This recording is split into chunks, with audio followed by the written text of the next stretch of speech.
Hello YouTube family, आप लोग के हेलो यूट्यूब फैमिली, कैसे हैं आप लोग। आशा करते हूँ कि आप लोग अच्छे होंगे, स्वस्थ होंगे, मस्त होंगे, अपने अपने घर में अपने अपने परिवार साथ खुश होंगे।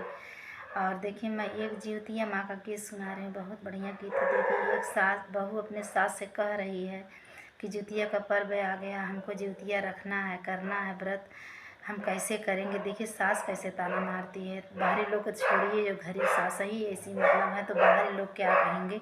सुनिएगा, बहुत दर्द भरा गीत है, बहुत दर्द भरा गीत। मैं गाना बहुत सही सुनाती हूँ, प्लीज़ मेरा सपोर्ट करिए। मेरा व्यू नहीं जाता तो बड़ा टेंशन होता कि मैं इतना मतलब कष्ट से इतना बढ़िया गाना सुनाती हूँ, फिर भी पता नहीं क्यों, क्या किस्मत की कमी है, क्या कमी कुछ समझ में नहीं आ रहा है। प्लीज़ मेरा सपोर्ट करिएगा आप लोग, मेरा रिक्वेस्ट है आप लोग से। चैनल को लाइक सब्सक्राइब करिएगा, मेरा सपोर्ट करिएगा प्लीज़, मेरा हाथ जोड़ के रिक्वेस्ट है आप लोग से।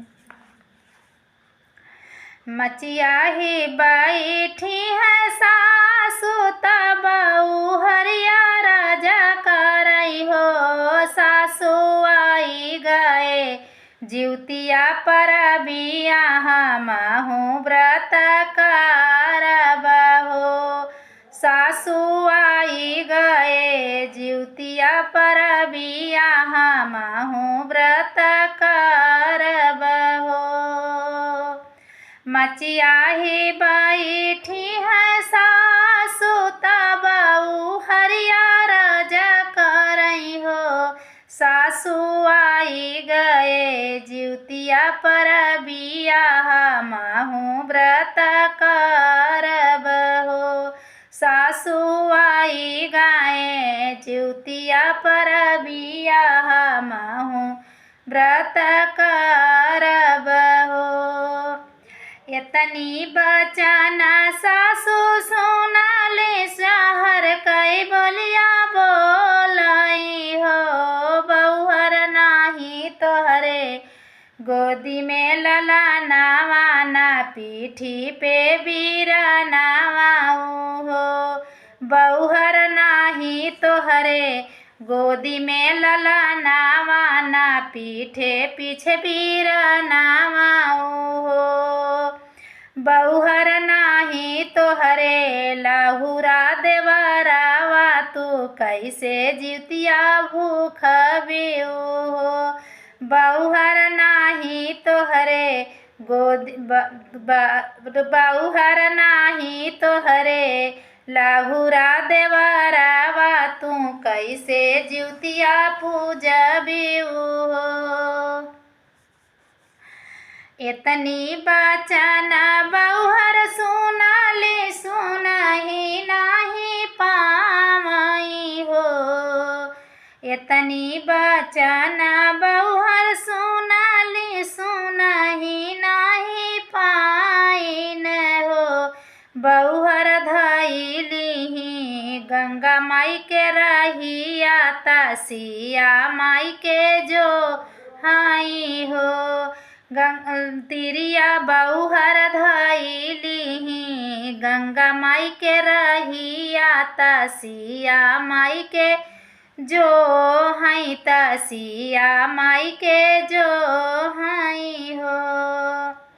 नाही कबहू कैली हम चोरिया, त नाही छिनरियनु हो। नाही हम कैली कबहू चोरिया, त नाही हम छिनरियन हो। सिया माई का माना गुनाह, सिया माई का बहुना बोले बिरही बोलिया, कावाने गुना बाझिन हो। सिया माई का बहुना बोले बिरही बोलिया, कावाने गुना बाझिन हो। नाही कैलू हाथवा से दान, ना भूखे के भोजन मानु हो। नाही कैलू हाथवा से दान, ना भूखे के भोजन मन हो।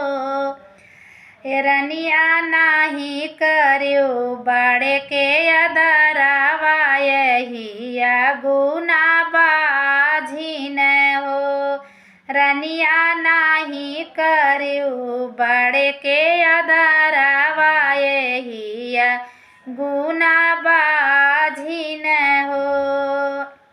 जहाँ से आयो मोरी तिरिया वहीं के चली जायू हो। जहाँ से आयो मोरी तिरिया वहीं के चली जायू हो। तिरिया आई गए जिउतिया के दीनावा तसिया माई के दीनावा न हो। तिरिया आई गए जिउतिया के दीनावा तसिया माई के दीनावा हो। जाबै ना जाऊ ना मोरी बेटी जाओ अपने ससुर घर हो। जाऊ ना मोरी बेटी जायू अपने ससुर घर अपने पिया के घर हो। बेटी फिर यही है जिउतिया बरतिया लालन तोहरे होई हैं हो। सासू फिर यही हैं जिउतिया परबिया लालन तोहरे होई हैं हो। पूजहु गोदिया में लाई के लालना मायांगनावा में ठाड़ भई हो। गोदिया में लाई के लालना मायांगनावा में ठाड़ भई हो। आबा जिउतिया माई भरली अचारावा आंगनवा होला सोहर हो। आबा जिउतिया माई भरली अचारावा आंगनवा होला सोहर हो। मेरा गाना आप लोग को कैसा लगा प्लीज़ सुनिएगा और कमेंट करके बताइएगा कि मेरा गाना आप लोग को कैसा लगा। ज़्यादा से ज़्यादा शेयर करिएगा। गाना सुनने के लिए तहे दिल से धन्यवाद।